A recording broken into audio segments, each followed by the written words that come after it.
구원자로 보냄을 받았다는 것입니다. 우리가 이제 누군가를 전도해 본 그런 경험 다들 있으실 거예요.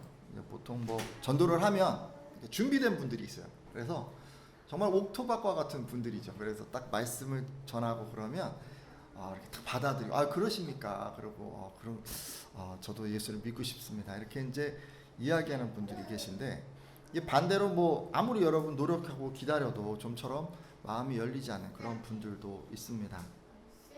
그 여러분 중에도 이제 전도하면서 너무 이제 이게 힘들었던 그런 분들 계실 것 같은데, 여러분 누구를 전도하는 게 가장 힘드셨습니까?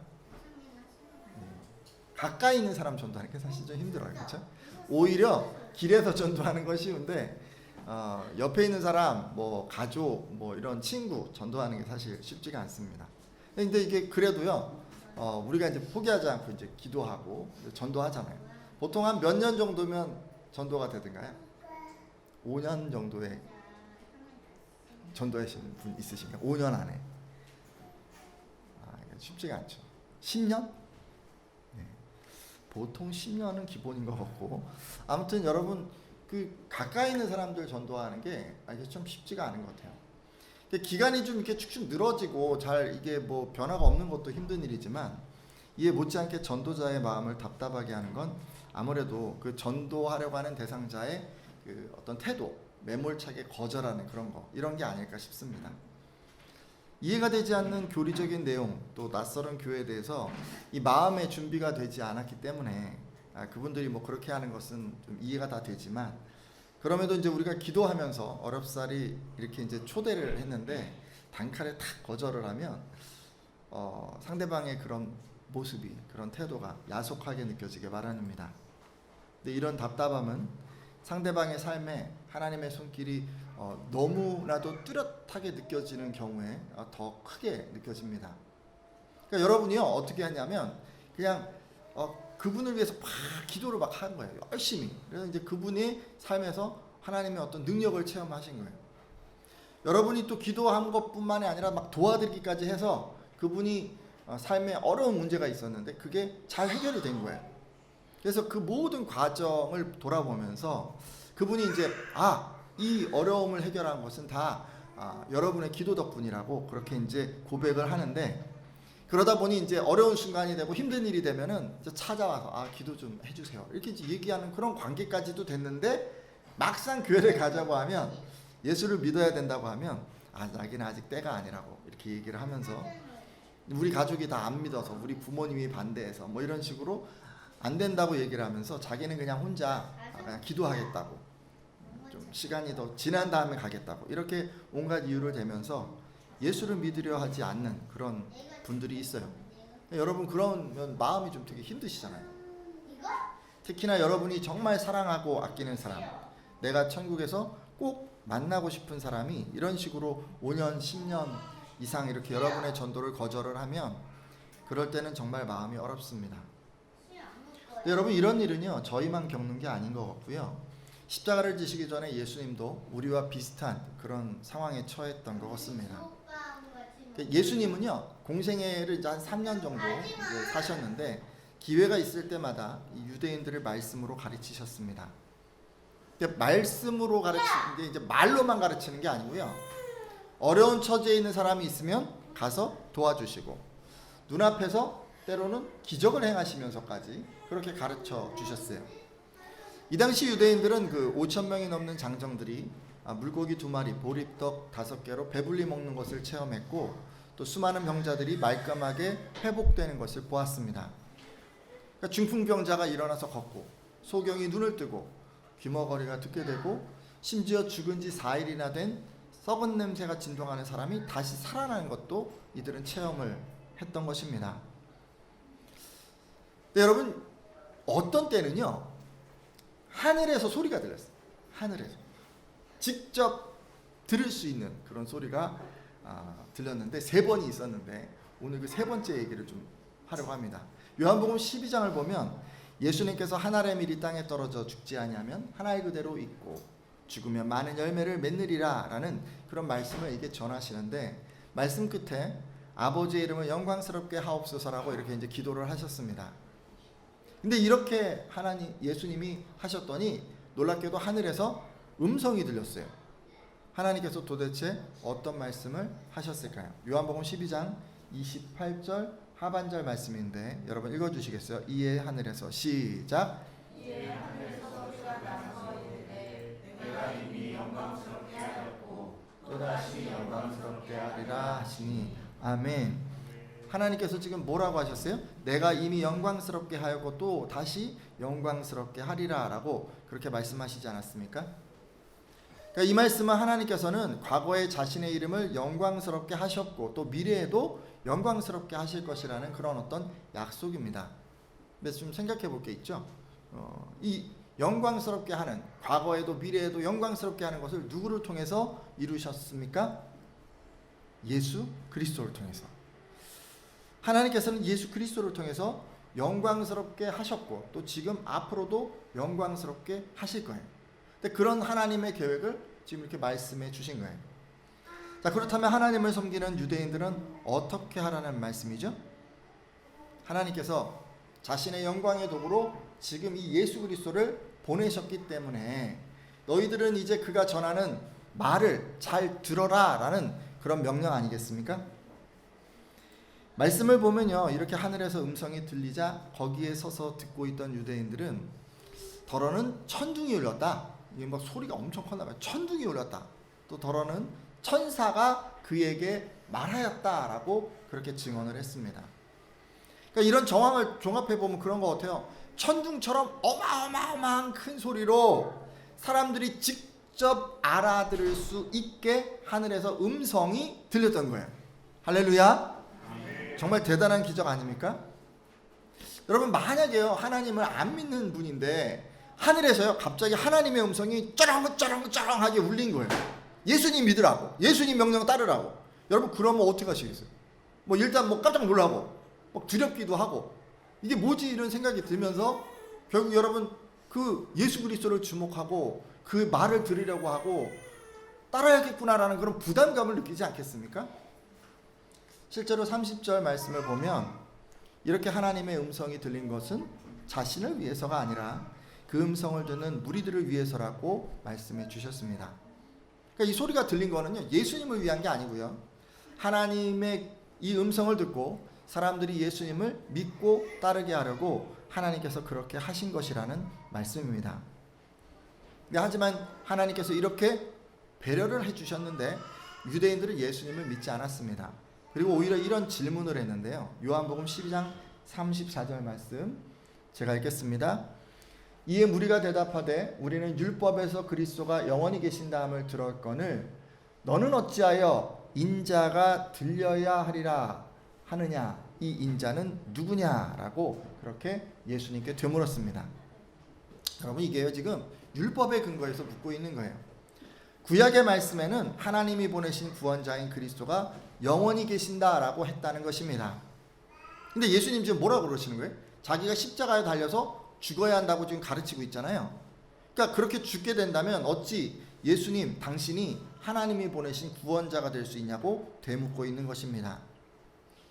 아마도 유대인들은 이사야 9장 6절에서 7절에 이는 한 아기가 우리에게 낳고 한 아들을 우리에게 주신 바 되었는데 그의 어깨는 정사를 메었고 그의 이름은 기묘자라 모사라 전능하신 하나님이라 영존하시는 아버지라 평강의 왕이라 할 것임이라. 그 정사와 평강의 더함이 무궁하며 또 다윗의 왕자와 그의 나라가 군림하여 그 나라를 굳게 세우고 지금 이후로 영원히 정의와 공의로 그것을 보존하실 것이라. 만군의 여호와의 열심히 이를 이루리라. 아멘. 이 말씀이 있는데요, 이 말씀을 믿고 그렇게 생각한 것 같아요. 이 말씀을 그냥 문자 그대로 해석을 한 것 같아요. 하나님이 보내시는 구원자는 나라를 굳게 세우고 영원히 그것을 보존하실 것이라고 했기 때문에 그걸 염두에 두고 이렇게 주장한 것 같습니다. 자, 여러분은 어떻게 생각하세요?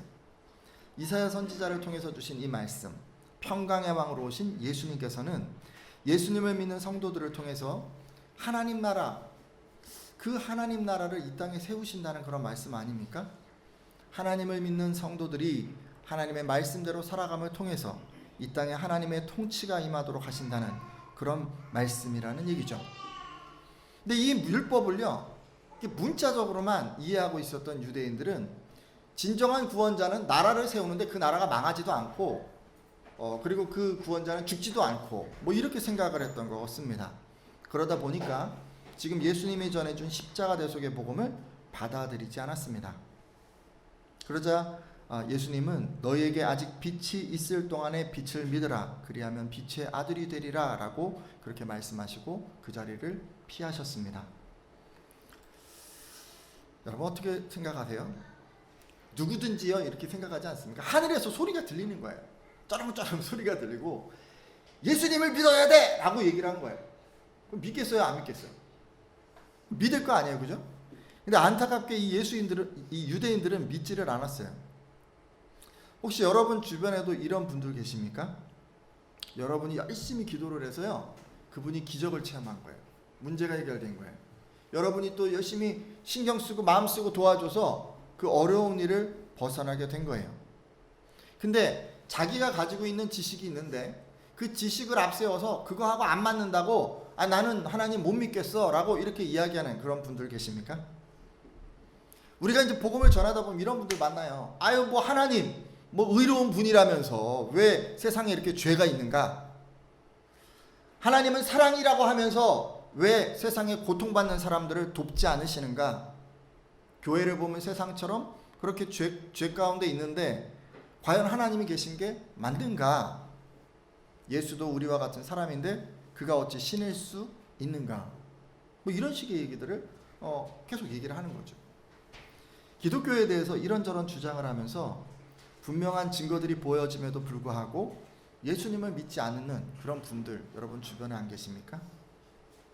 근데 여러분 그런 사람만 있는 게 아니고요. 예수님 주변에는 마음으로는 믿었어요. 근데 따르지 못한 사람들도 있었어요. 유대인 지도자들 가운데 그런 사람들이 있었는데 이들은 예수님을 믿었지만 자신이 믿는다는 것을 다른 사람들에게 철저히 숨기면서 살았습니다. 요한복음 12장 42절 43절 말씀인데요. 여러분들 한번 읽어주시겠어요? 그러나 관리 중에도 시작. 그러나 관리 중에도 그를 믿는 자가 많되 바리새인들 때문에 드러나게 말하지 못하니 이는 출교를 당할까 두려워함이라. 그들은 사랑하는 영광을 하나님의 영광보다 더 사랑하였더라. 아멘. 여기서 관리라고 하는데요. 관리는 누구냐면은 그 당시 그 산헤드린 공의회 회원을 얘기하는 거예요. 그러니까 지금 우리 같으면은 국회의원 정도 되든가 아니면은 뭐 행정부 장관 정도에 해당하는 사람을 이야기하는 거죠. 그렇게 고위직에 있는 사람들, 그것도 한 명이 아니라 믿는 자가 많되니까 2명 이상일 것 같아요. 왠지 많으니까. 그죠? 2명은 아니고 한 3명, 4명, 5명 이렇게 뭐 더 될 수도 있고. 그러니까 그런 사람들이 예수님을 믿었다고 합니다. 근데 이 사람들이 자신을 드러내놓고 신앙을 고백하거나 또 예수님을 따르지 못했습니다. 왜 그런 거예요? 출교를 당할까 두려워서. 여러분 유대교의 최고 지도자들이요, 예수님을 뭐라고 규정을 했냐면 그 예수는 하나님을 불경스럽게 말하고 다니고 율법을 어지럽히는 이단자다 뭐 이런 식으로 이제 규정을 했어요. 그렇기 때문에 지금 그런 상황에서 공개적으로 예수를 두둔하며 나온다면 그 사람은 유대 사회에서 자신이 가진 지위를 박탈당하고 삶의 터전마저 떠나야만 했습니다. 무엇보다 가족들, 친구들, 동료들에게 따돌림을 당해야 했어요. 그래서 이 사람들은 자신의 신앙을 숨겼습니다. 43절을 보면 하나님께서는 이렇게 자신이 가진 것을 다 뺏길까 하여서 예수님을 따르지 못하는 사람들에 대해서 사람의 영광을 하나님의 영광보다 더 사랑했기 때문이라고 말씀하고 있습니다. 여러분 하나님보다 자신이 가진 것 있고 또 자신이 누릴 수 있는 것들이 있는데 그것들을 더 사랑하게 되면 그런 사람들은 예수님을 믿으면서도 드러낼 수 없고 따를 수가 없는 것입니다. 우리들도 전도하다 보면 이런 분들 가끔 만날 때가 있어요. 이런 분들은요 정말 여러분보다도 더 그러니까 전도하는 사람보다 예수님에 대해서 기독교에 대해서 더 잘 알고 있는 분들이에요. 구원이 뭔지 알고 진리가 뭔지 알고 뭐 정말 잘 알고 계세요. 그리고요, 또 기독교에 대해서 되게 호의적이에요. 요즘 교회에 대한 부정적인 기사가 막 넘쳐나잖아요. 근데 그분들은요, 일부 교회의 문제지 이게 모든 교회의 문제가 아니다. 그래도 이 땅에 있는 교회들은 선한 일을 감당하고 있다라고 그들은 생각하고 있어요. 근데 그럼에도 불구하고 정작 본인은 교회에 나오지 않습니다. 안 나오는 이유가 딴 게 아니에요. 나오면 손해를 본다고 생각을 해요. 손해를 본다고. 하나님께 뭐 헌금 드리는 거, 뭐 이런 것도 힘들 수 있지만 그런 것보다는 주말마다요, 여러분 예배 드리게 되는 게 너무 힘든 거예요. 주말마다 예배 드리러 교회 오면 친목 모임, 가족 모임 이런 거 나갈 수 없잖아요. 그리고 매주 주일 아침 일찍 일어나는 거, 몇 시간이고 시간 내야 하는 거 이런 거 다 부담이에요. 모처럼 주말에는 늦게까지 쉬고 싶은데 그렇게 하지 못하는 것이죠. 게다가 여러분 요즘 세상에서요, 여러분 직장, 어떤 직장 이런 데는요, 뭐 예수님을 믿는 사람들은 무능력하다고 막 낙인을 찍습니다. 여러분 우리가 세상에서 승진하고 돈 모으고 성공하는 데 있어서 신앙생활은 어떤 면에서는 장애이고 부담일 수 있습니다. 실제로 어떤 조직은 신앙인들을 무능력한 사람으로 치부하기까지 합니다. 왜냐하면 세상 사람들 중에는요, 신앙생활을 생산적이지 못한 투자라고, 그냥 시간 낭비일 뿐이라고 그렇게 생각하는 분들이 있기 때문입니다. 그래서 세상에서 이런 분위기를 잘 알고 있는 그런 분들 가운데는 복음을 통해서 예수님이 구원자라는 사실을 믿고 또 기독교 신앙을 다 인정하면서도 정작 자신은 신앙생활에 나서지 못하는 분들이 계십니다. 제가 지금까지 이제 그런 얘기를 했잖아요. 하늘에서 무슨 소리가 들렸어요. 그죠? 소리가 들리기까지 분명하게 복음이 전해졌는데 일부 사람들은 자기가 가진 단편적인 지식으로 복음이 이해되지 않아서, 또 어떤 사람들은 손해볼 것에 대한 두려움 때문에 따르지 않았다고 말씀드렸습니다. 자, 그러면 여러분이 복음을 전하는 현장에서도 이런 사람들 만나잖아요. 그죠? 여러분 복음 잘 설명해 주려고 해도 상대방이 계속 그냥 자기 주장만 하고 전혀 믿으려 하지 않아요. 그럼 어떻게 하십니까? 그리고 복음을 잘 알고 있어요. 다 이해하고 있어요. 입으로는 예수를 믿는다고 얘기를 해요. 근데 자기가 가진 것을 누리기 위해서 정작 예배 자리에는 나오지 않는 그런 분들을 보면 어떤 마음이 드십니까? 아마도요, 여러분이 마음을 쓴 만큼, 귀한 시간을 투자한 만큼 배신감도 느껴지고 그분들이 하나님 나라를 누리지 못하는 것이 속상하기도 해서, 그래 너 그렇게 살다가 그냥 너 지옥 가도 나 몰라, 뭐 이렇게 그냥 쓴소리 확 뱉지는 않습니까? 아마도요, 여러분 그 상대방에 대한 사랑이 크면 클수록, 여러분 애착이 크면 클수록요, 이런 애증의 마음은요 더 크게 생겨날 것이라고 생각합니다. 자, 그렇다면 예수님께서는 이런 상황을 겪으시면서 어떻게 하셨을까요? 이렇게 거절과 외면을 당하시고 그분도 동일하게 마음 상하고 배신감도 느끼고 하셨을 것 같은데 예수님은 그 마음을 어떻게 추스리셨을까요? 요한복음 12장 47절 말씀 보도록 하겠습니다. 제가 읽겠습니다. 사람이 내 말을 듣고 지키지 아니할지라도 내가 그를 심판하지 아니하노라. 내가 온 것은 세상을 심판하려 함이 아니요 세상을 구원하려 함이로라. 아멘. 아까 읽어주신 부분이죠. 자, 예수님 뭐라고 그러셨어요? 복음을 전했는데 사람이 듣고도 지키지 않아요. 근데 어떻게 하신다고 그래요? 그런 상황에서 심판을 했는데요, 심판을 안 한다고 그러죠. 심판 안 한다고. 그러니까 누군가 자기 고집 막 내세우고 예수님 안 따를 거야 이렇게 얘기를 해도, 그리고 나는 복음을 다 믿어, 근데 뭐 이런저런 이유로 나는 못 따르겠어 이렇게 얘기를 한다고 해도 예수님 어떻게 해요? 그 사람들에게 대해서 끝까지 정죄하지 않겠다고 지금 말씀하고 계세요. 그리고 어떤 태도로 대하시겠다고 얘기하는 거예요?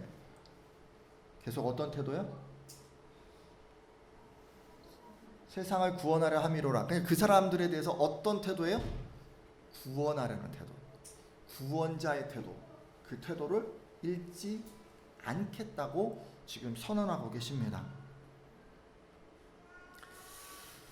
예수님은요, 실망하고 낭망할 수 있었는데 그렇게 안 하셨던 것 같아요. 그분이 그러실 수 있었던 것은 자신이 지금 이 세상에 존재하는 목적을 뚜렷하게 알고 계셨기 때문입니다. 예수님께서는 하나님께서 세상을 사랑하셔서 그를 보내셨다는 것을 잘 알고 계셨습니다.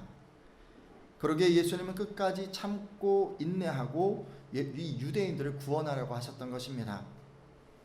그런 예수님의 생각은 내가 온 것은 세상을 심판하려 함이 아니요 세상을 구원하려 함이로라 라는 이 말씀에 잘 나타나 있습니다. 저도 그렇고 여러분도 그렇고 이런 예수님의 태도를 좀 본받았으면 좋겠습니다. 우리 안에 그래서요 꼭 생각해 봐야 될 게 있습니다. 가장 먼저 우리 안에 정립해야 할 게 있어요. 여러분의 존재의 의미입니다. 자, 여러분은 왜 가정에 지금 보내졌습니까? 여러분은 왜 직장에 보내졌습니까? 여러분은 왜 친구들과의 만남과 그런 공동체 보내지셨습니까? 여러분 거기 가서요 그 사람들의 허물과 죄가 있어요. 그 사람들 부족함이 있어요. 그 사람들이 하나님을 거절해요.